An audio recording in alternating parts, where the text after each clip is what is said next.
everyone. My name is Vianca. I'm an incoming senior, and I worked with Dr. Hedinga this summer in the communications department, and what I looked into is the impact that retractions have on news credibility.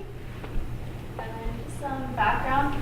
Journalists are expected to report in an ethical manner, as it is a public service, and we are expected to serve the public, basically, and to inform them on what's going on, not just locally, but around the world as well in some cases. And then 43% of people reported that they received their news online solely as of 2017, according to the Pew Research Center.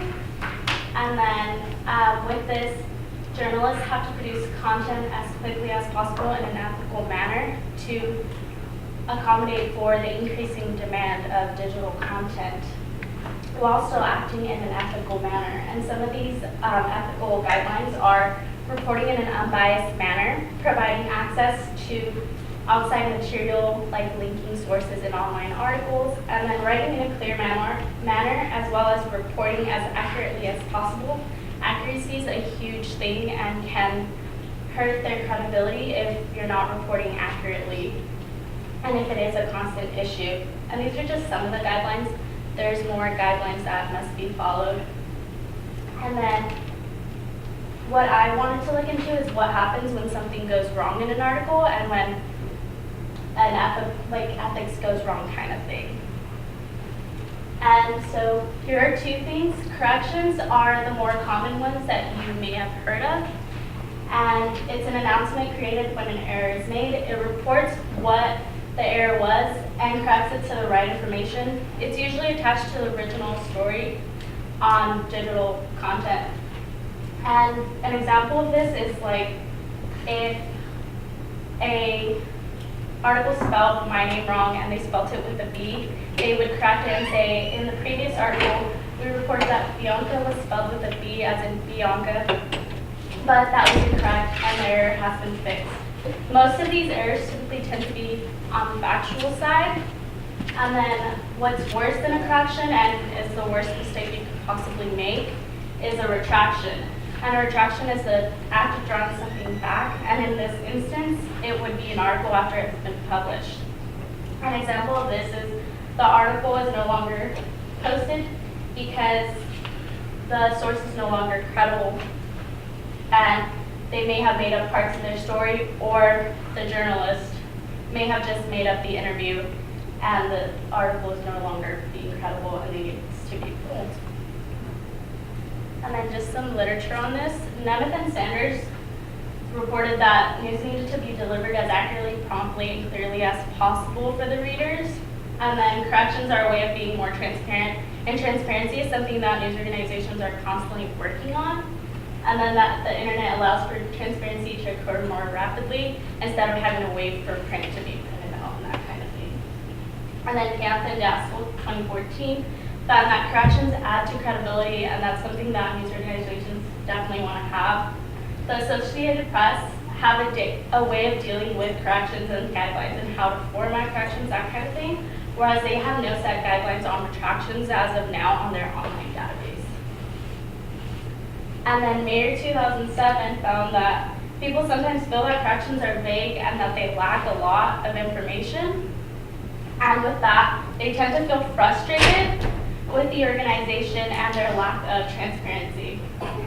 They also found that people may not want to report the errors that are occurring because they feel that the news organization isn't going to listen to them and isn't going to correct it.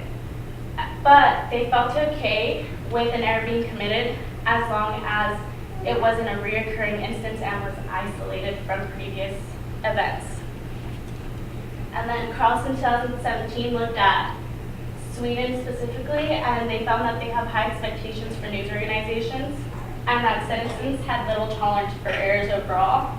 But those who trusted the media thought that the corrections were okay if they were made as long as they were still fixing it and being transparent with the public, versus those who did not trust the media felt that the errors shouldn't ever be made in the first place.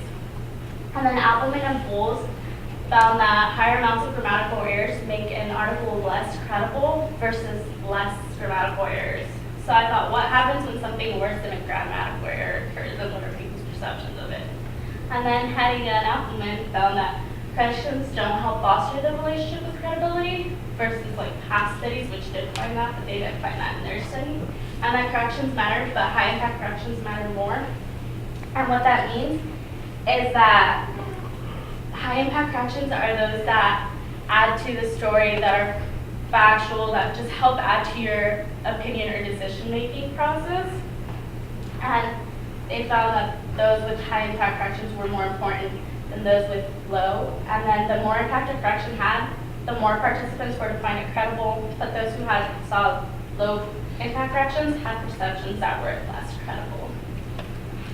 So what I wanted to look into was, does a retraction affect a news organization's credibility? And I hypothesized that once a retraction occurs, the credibility of a news organization will decrease.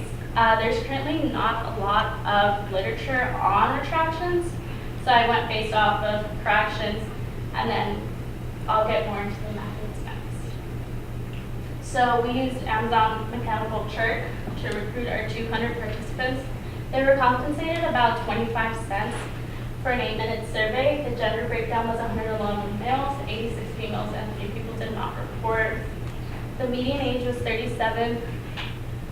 And then nearly all our participants had at least some sort of college experience. More than half of them had a bachelor's or a master's degree. And then what we used as our procedure was they first had to read the informed consent form, obviously. If they declined, they were sent to the end of the survey.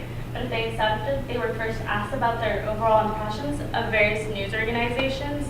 They ranged from the NPR to the New York Times. And then they were led to read a health article from the New York Times. And then they were randomly assigned into one of 2 categories, either the retraction group or the advertising group. And then for our stimulus, we used the health article from the New York Times, and that's why it was kind of important for them to read it. It talked about losing weight and how it doesn't prolong life, but exercising daily could play a factor in prolonging life for coronary heart disease patients. And with that, the retraction group saw the note that said that the source was no longer credible, so the article had to be removed. And then the advertising group just saw an ad on how to subscribe to the New York Times. And then the reason that we picked this article was because the scientific community has been going through a retraction period where many articles are being retracted, not all obviously, but that's due to ethical dilemmas where they're not necessarily being transparent and that kind of thing, and replication studies are finding that. And so that puts organizations like the New York Times at risk of having to retract the articles themselves. And then for our results, we found that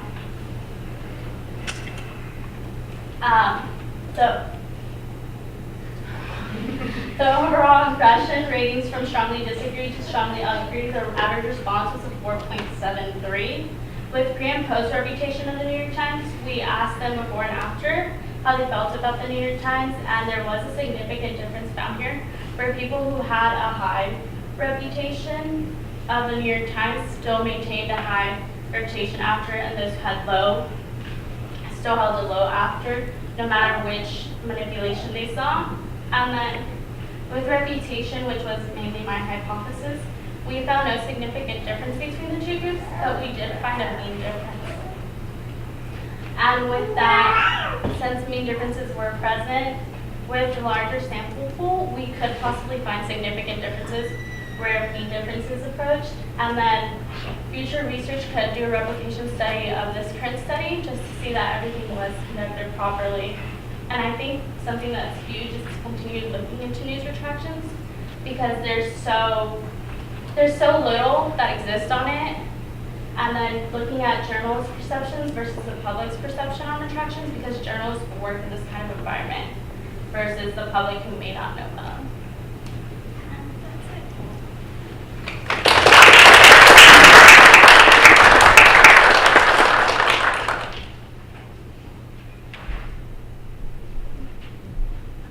From your literature review, do you have any information on how different racial or ethnic groups respond to retractions? No, there's actually nothing. I didn't find anything on that So that would be interesting to look into as well. Thank you. Onslaught against media currently and the creation of fake news, those sort of things. Do you see that may affect the number of attractions or less, more?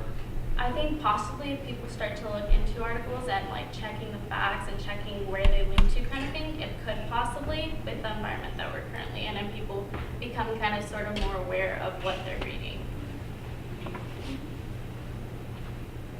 Do you think that associations with certain political parties would have also a significant effect on the perception of attraction and credibility? I personally think that it might, and just because of the environment we're in as well right now, it could. It'd be something interesting to look into in the future as well for research. Did any of your questions ask about like people that may be reading news through paper rather than electronically? It did. But that'd be interesting.